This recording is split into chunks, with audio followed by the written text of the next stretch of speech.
Hello, Ryan here, aka Mac, and welcome. We have a new Evocati patch released to the PTU, so let us take a look at the patch notes. As always, these videos are made possible thanks to my very generous patrons and channel members, in particular to Redpool, who is my latest channel member. Thank you so much for the support. And if you do enjoy my content, guys, please consider hitting that subscribe button. We will do another ship giveaway once we reach 40,000 subscribers.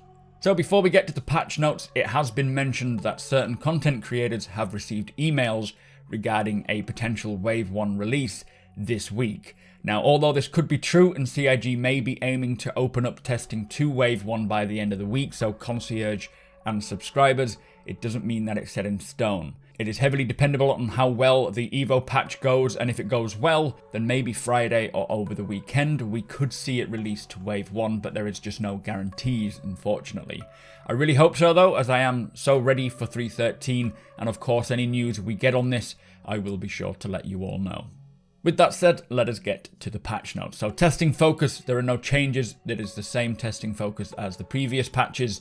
For feature updates and locations, we have the new asteroids for Stanton, which have been added to Lagrange points. So I don't think this includes like Yellow's asteroid belts or the orbital space stations above landing zones, more along the lines of the refinery space stations and potentially other R&R stations as well.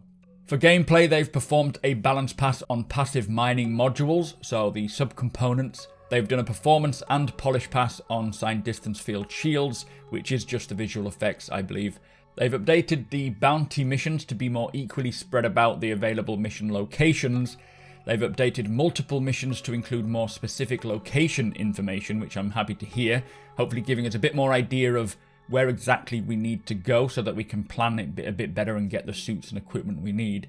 They've updated the lore system to prevent grieving, where players position themselves over a ship taking off or landing to be willingly run over and give the pilot a crime stat. So that is a great update. I'm sure many people will be very happy to hear that. For ships and vehicles, they have added the Star Runner, the Talon and Shrike, and the Nomad to the in-game shops. Hopefully this will also include rentals as well. So all of you who have been hoping to get your hands on them and test them out, now you'll be able to earn them in-game. They've also increased the Prowler price to be more in line with the ships of similar role and size. For weapons and items, they have added the Drake Buccaneer Spinal Mount Turret to in-game shops and Arena Commander rentals. So in terms of bug fixing, there are 30 bug fixes. Most of them do relate to 3.13, so I will leave them out, but some of them include fixing an issue causing many players to be unable to spawn ships at multiple ASOP terminals. A character reset should now correctly reset items as intended, which is great to hear. Players should now be able to actually sit down and interact on the New Babbage train seats, which has been a long time coming. They've fixed an issue causing AI ships to get stuck circling the players without firing. They've also fixed an issue causing close and long range FOIP animations, so face over IP, to not be visible to other players. Fixed an issue causing thrown objects to not follow their trajectory line, which I'm very happy to hear. It does get a bit confusing when they go all over the place. The mined rock deposits should no longer shatter violently during a controlled shatter. I have noticed that myself. The landing gear on the Mole and the Eclipse should now deploy properly. Players should no longer clip through the Cutlass bunk and become stuck, and they have reduced the Bearing FS9 iron sight brightness. So they've fixed 11 client crashes and 3 server crashes, plus a main thread deadlock. So quite a decent patch with some really good bug fixes there. So many bug fixes with this build.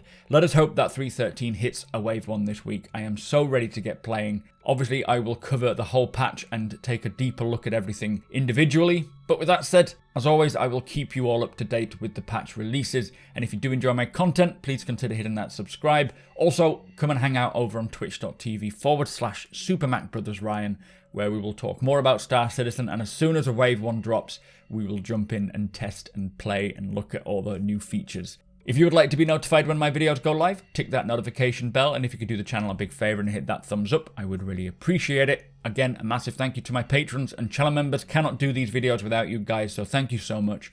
Thank you for watching, and I'll see you next time.